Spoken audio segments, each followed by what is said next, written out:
உயிர் தமிழுக்குன்றது ஒரு சீரியஸான ஒரு தலைப்பு. ஏன்னா மொழிகளிலேயே மொழிக்காக உயிர் நீத்த தியாகிகள் இருந்தது இந்த மண்ணு தான். இந்த மொழிக்கு தான் அந்த பெருமை, வேறு எந்த மொழிக்கும் அந்த பெருமை கிடையாது. அப்படிப்பட்ட ஒரு டைட்டில் ஒரு சீரியஸான அரசியல் படம் சொல்லுவாங்கன்னு எதிர்பார்த்துட்டு இருக்கும் பொழுது அப்படி போகிற போக்கில் மணிவண்ணன் சத்யராஜ் பாணியில் ஒரு பொலிட்டிக்கல் சட்டையர் ரொம்ப நாள் ஆச்சு. ஸோ அதனால் அவரும் அதுலேயும் குறிப்பாக ஏன் சீமானனுக்கு ரொம்ப கனெக்ட் ஆச்சுன்னா, அவர் ஏற்கனவே மணிவண்ணன் சத்யராஜ் பற்றையிலேருந்து வந்தவர். அதனால் எனக்கு அந்த ஃபீல் வந்துருச்சுடான்னு திரும்ப திரும்ப பேசிகிட்டு இருக்காரு. அதனால் உங்களுக்கு பத்திரிகையாளர்களுக்கு நாங்கள் கூடுதல் குறைவாக பாவாவோ அண்ணாச்சியோ சரவண சக்தியோ பேசியிருந்தால் அழிச்சிருங்க. நான் இது உங்கள்கிட்ட ரெக்வஸ்ட்டாக வைக்கிறேன். நான் அழிச்சிட்டு நாளைக்கு காலையில் படம் பார்க்க போகும்போது ஒரு சின்ன படம் பார்க்க போகிறோன்னு பாருங்கள். உங்களுக்கு அது திருப்தி தந்ததுன்னா அதுதான் பெரிய படம்.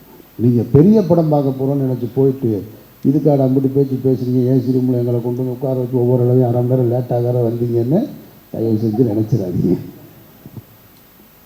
அப்புறம் இந்த பட்டத்தை ஒன்றை கொடுத்துட்டு நம்மளை போட்டு பாடாப்படுத்துகிற மக்கள் போராடிங்க. எனக்கும் இந்த பட்டத்துக்கும் எந்த தொடர்பும் கிடையாது. நான் சொல்லிட்டேன், அவர் சொல்லும்போதே சொல்லிட்டேன். பட்டங்களும் விருதுகளும் தகுதியின் அடிப்படையில் வரணும். நம்மளாக போய் காசு கொடுத்து வாங்கக்கூடாது. அப்புறம் இதில் இருக்கிற இந்த போராளி என்கின்றது நேற்றைய ஒரு நேர்காணலில் சொன்னேன், அதை இப்போவும் நான் சொல்கிறேன். போராளின்ற வார்த்தை பெரிய வார்த்தை, பெரிய வார்த்தை. எம்ஜிஆர் அவர்களுக்கு மக்கள் திலகம் அப்படின்ற பட்டத்தை ஏற்புடைய பட்டம். ஆனால் புரட்சி தலைவர் அப்படின்றது வெகுவாக ரசிக்கப்பட்ட பட்டம். ஆனால் ஏற்புடையதா அப்படின்னா அது ஒரு பெரிய கொஸ்டின் மார்க் இருக்குது. ஏன்னா புரட்சி என்பது சாதாரண கிடையாது. இந்த உலகை புரட்டி போட்ட புரட்சியாளர்கள்லாம் நிறைய இருக்காங்க.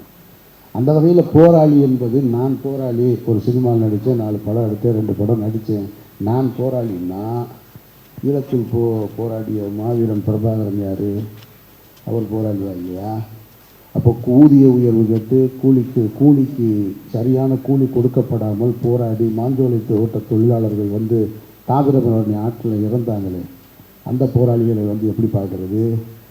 இப்போது நமக்கு நெடுவாசலில் தூத்துக்குடியில் கூடங்குளம் அணு நிலையத்துக்கு எதிராக போராடி உயிர் நீத்தாங்களே, எந்த எதிர்பார்ப்பும் இல்லை, எந்த எதிர்பார்ப்பும் இல்லாமல் 13 பேர் செத்து போனாங்களே, அவங்க யார்? அப்போ இந்த மண்ணை மீட்கிறதுக்கு, வெள்ளையன்ட்டு மீட்கிறதுக்காக உயிர் நீத்தாங்களே, அவங்கெல்லாம் யார்? அப்படின்னா போராளி என்பது ஒரு பெரிய வார்த்தை. அவர் காசு வச்சுருக்காரு, அவரே ப்ரொடியூசரு, அவரே டைரக்டரு, அவரே சொந்தமாக விடையில் அடிக்கிறாரு, அதனால் போட்டுக்கிட்டாரு. நான் ஒன்றும் பண்ண முடியாது அதை. அதனால் இந்த பட்டத்தை குறித்து தயவு செஞ்சு என்கிட்ட யாரும் கேட்டாங்க. நான் என்னுடைய மாயவலையை வெறும் அமீர்னு தான் போட்டிருக்கேன், போராளின்னு நான் போடலை. அதெல்லாம் காலம் கொண்டு செய்யணும். ஆனால் மக்களுக்கான போராட்டத்தில் களத்தில் இருக்கணுமானா இருக்கும், அது கடைசி வரைக்கும் இருப்போம். இந்த வெளிச்சம் எங்கள் மேலே படுது இல்லையா, எத்தனை பேருக்கு கிடைக்கும் இந்த நாட்டில்? இந்த வெளிச்சமும் இத்தனை கேமராக்களும் ஒரு மைக்கும் எங்கள் முன்னாடி நிற்கும் பொழுது எங்களுடைய சுய புராணத்தையோ பெருமையோ எங்களுடைய வாழ்வை வளமாக்கிக்கிற வேலையவே செய்யக்கூடாது. அப்போ இந்த வெளிச்சமும் இந்த புகழும் கிடச்சிருக்குன்னா ஒரு சினிமா மூலமாக கிடச்சிருக்கு. அந்த சினிமாவில் இந்த அங்கீகாரத்தை கொடுத்தது மக்கள், அப்போ திருப்பி அவங்களுக்கு தான் கொடுக்கணும்.